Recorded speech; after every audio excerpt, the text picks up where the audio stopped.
Birmingham Museum. Today we're doing another special edition for Christmas on Springerle cookies. Last year's video did very well and people are still watching it.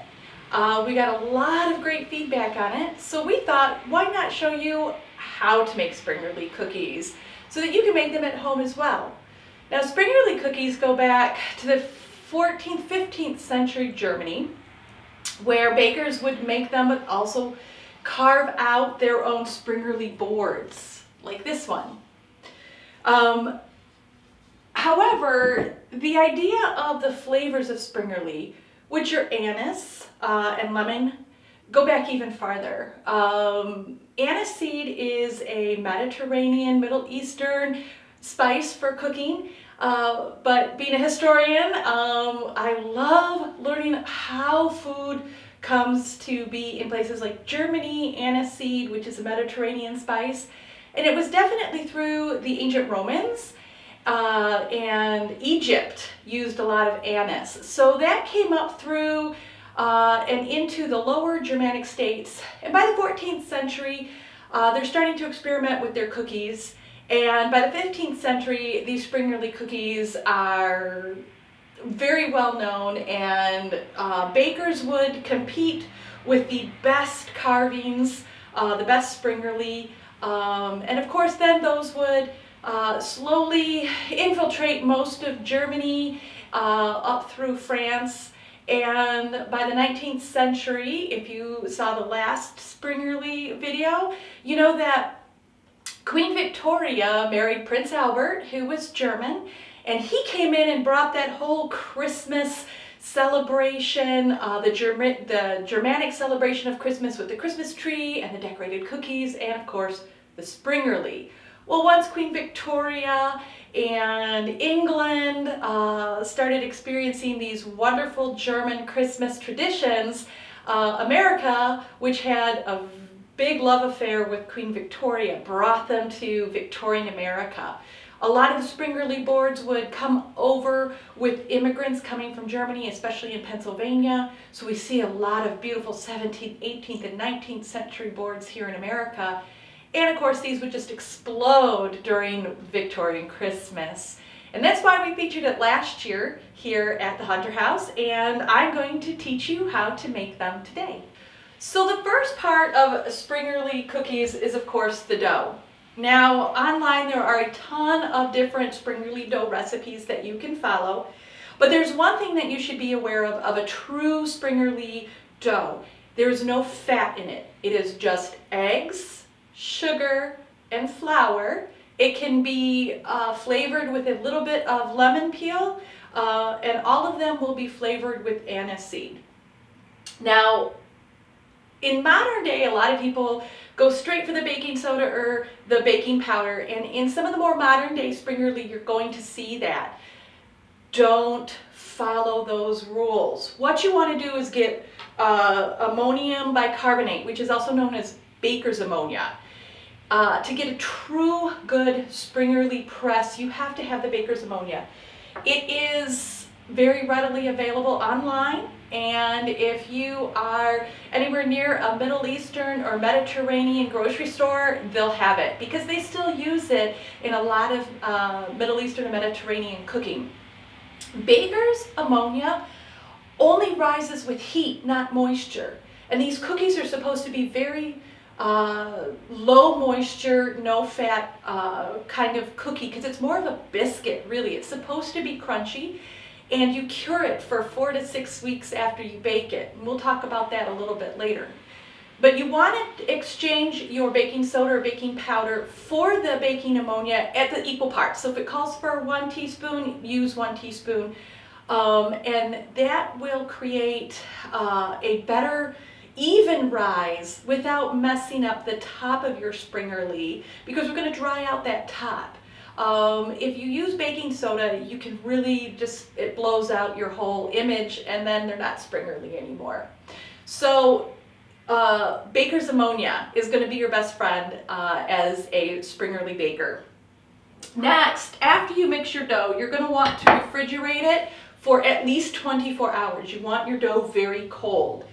And you're only going to want to use a little bit of it at a time. You don't want to just lay it all out. So what I usually do is I'll cut off pieces of my dough and keep what I'm not using in the refrigerator at that time.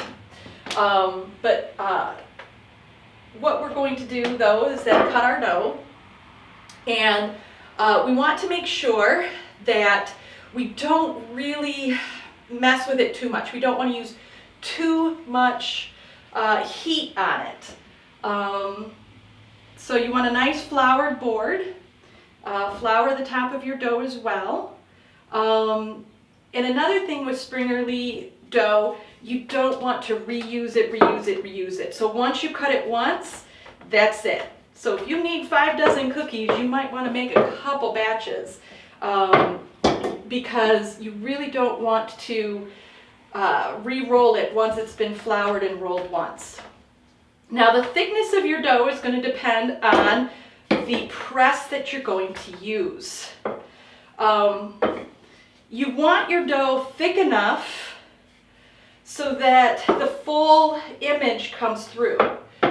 Now if we look at some of these presses, and I'll show these up close, we have very deep impressions, and some of them we have thinner impressions.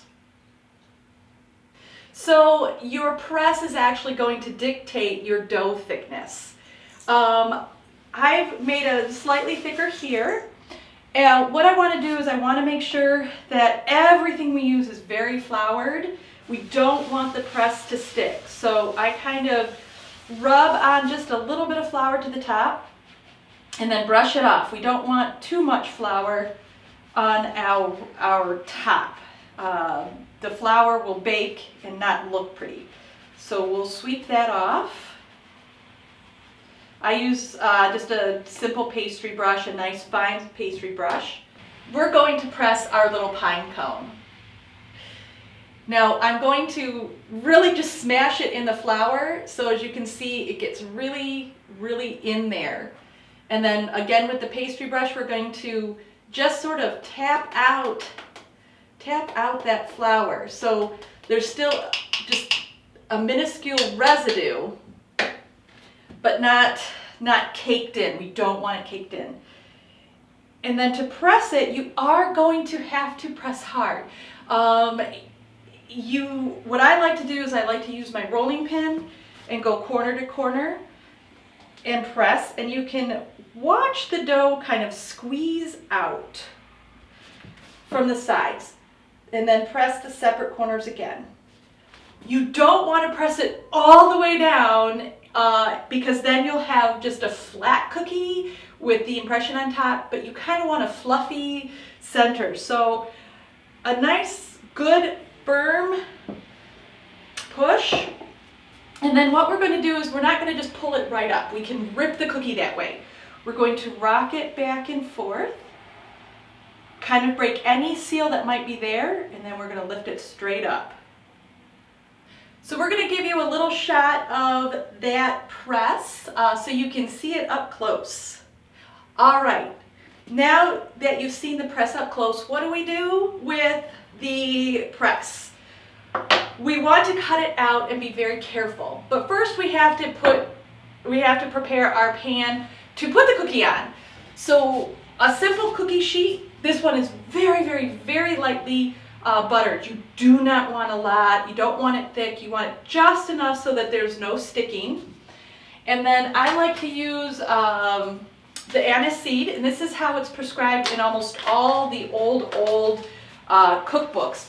You don't actually add the anise seed to the cookie or the dough itself.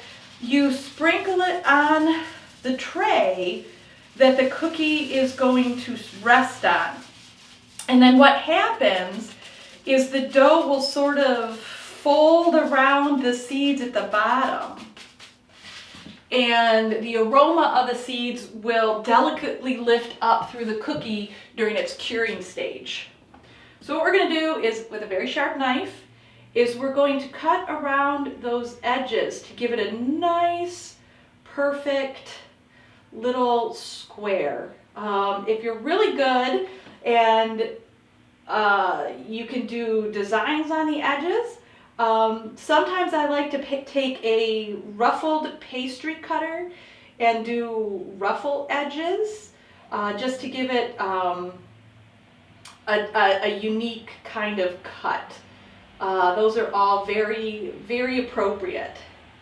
So we have our beautiful cookie all cut out and ready to go.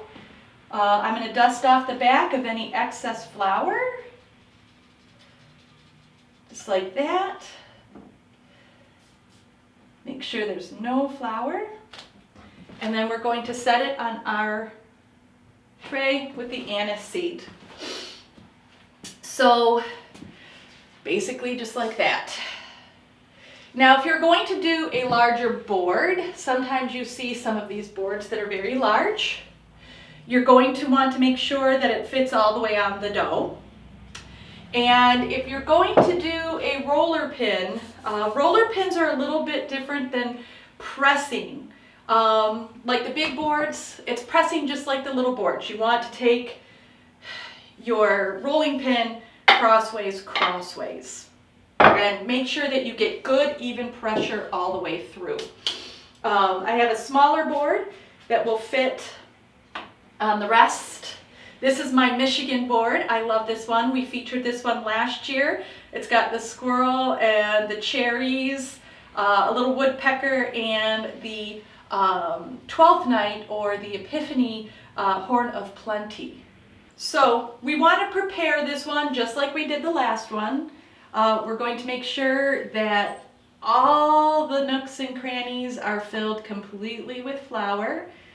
We want to make sure it's got a good dusting, and then we're just gonna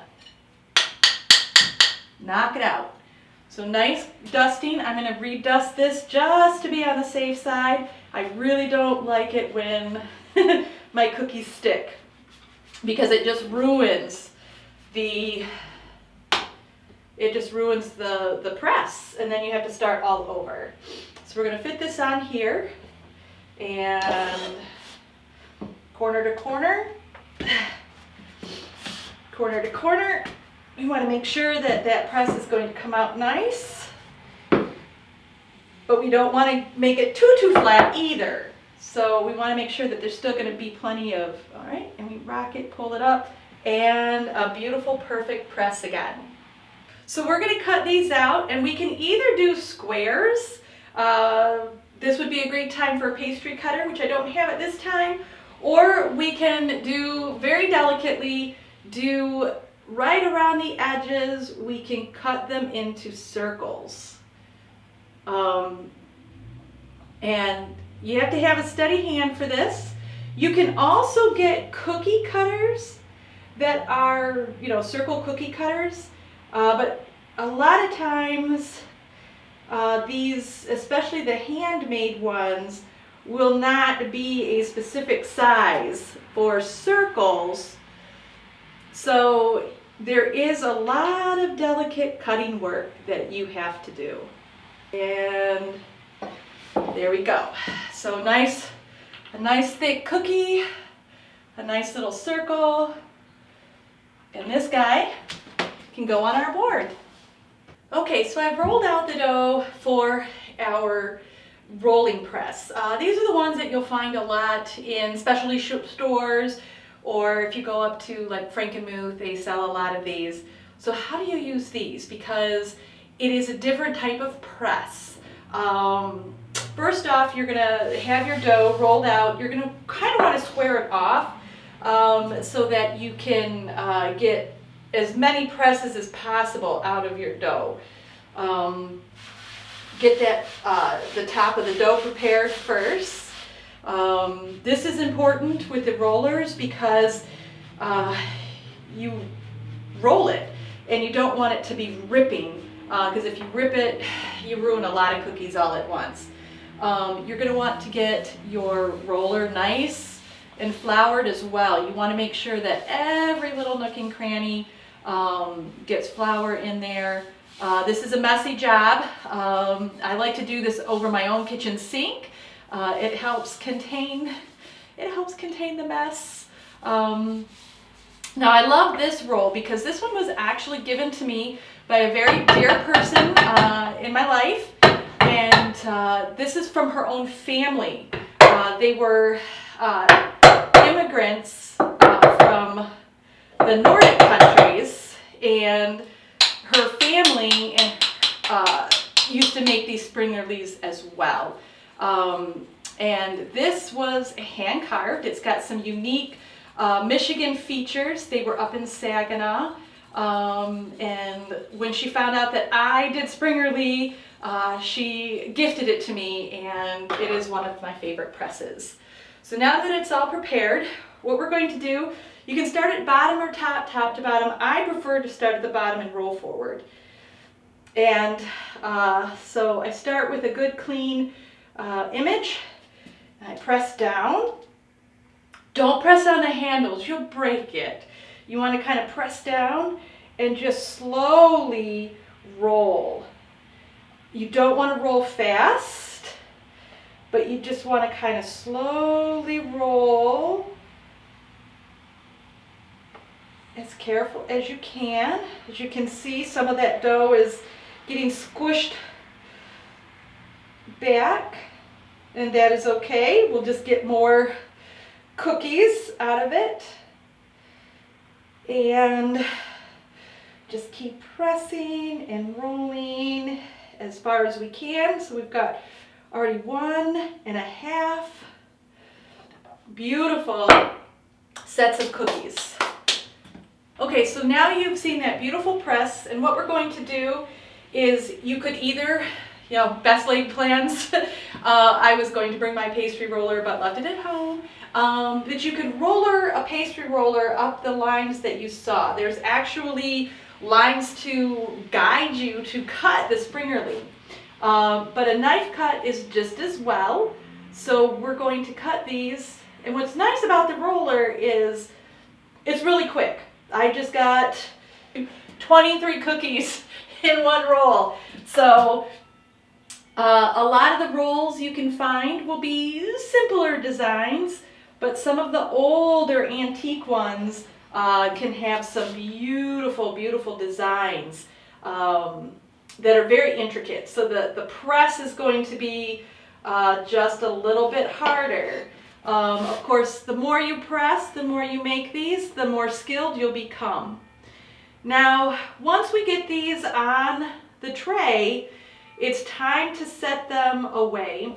And what we're going to do is we're going to take our tray of cookies, and these will be filled with these cuts, and we're going to put them in a cool, dry place for 24 hours. That is not the refrigerator. The refrigerator is too moist. What we want to do is dry the top out.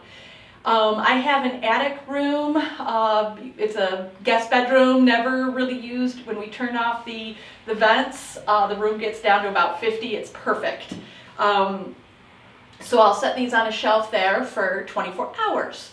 Now what that does is it hardens the top of the cookie so that when you put it in the oven, and this is important, you want to have a cool oven.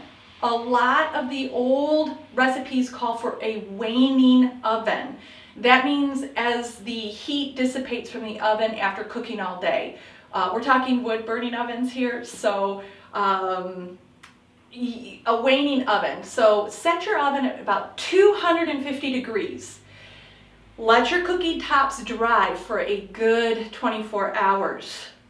Then what's going to happen is you're going to just slide the whole thing right into the oven and let them bake. It's going to take about half an hour to 45 minutes to bake them all the way through. And what will happen is the middle of the cookie will puff really nice, and you'll get this kind of crumbly honeycomb look, and that is due to the baker's ammonia. Unlike baking soda or baking powder, baking ammonia causes like a honeycomb. Now the cookie's done. What you're going to do is put them in a airtight container. I prefer glass. You can use ceramic. Do not use plastic. With a little bit of anise at the bottom to cure. And they're going to cure anywhere from 3 to 6 weeks. And what that does is it allows the flavors to mellow, but it also allows the cookie interior to soften, so that when you eat a true Springerle, it should crunch on the outside and be kind of soft or chewy on the inside. And they should always be served with hot drinks like coffee or tea. And so that's about it. When you are baking them, you want to make sure that you don't overbake them. The cookie should stay fairly light. It should almost be even lighter when it comes out of the oven than when it went in. You can pick up the cookie and kind of look at the bottom, and if it's just starting to get just the tiniest tinge of that golden brown that we do love to see in cookies, they're more than done. Pull them out. You want them not to have that golden brown. I like to put in a smaller tester cookie on the side. That's what's great about these extras. Take a small, put it on the side, and when that starts to brown, your bigger cookies are done. Another thing you can do with the waste, my husband loves this cookie, so I basically just cut them up or use cute tiny little cookie cutters on the sides. I don't press them. And just pop them in the oven for them, and they're like little anise lemon treats throughout the day. So that is how you bake a Springerle cookie. Now, if you have any questions or any comments, please put them in the comment section, and I can answer any questions that you may have. And then next week, we're actually going to show you how to decorate them. A lot of Springerle cookies would have been painted with beautiful colors. The scenes on them would have looked like a tiny miniature oil painting that you see in a museum. And we're going to show you how to do that as well. So we'll see you part 2. Thank you.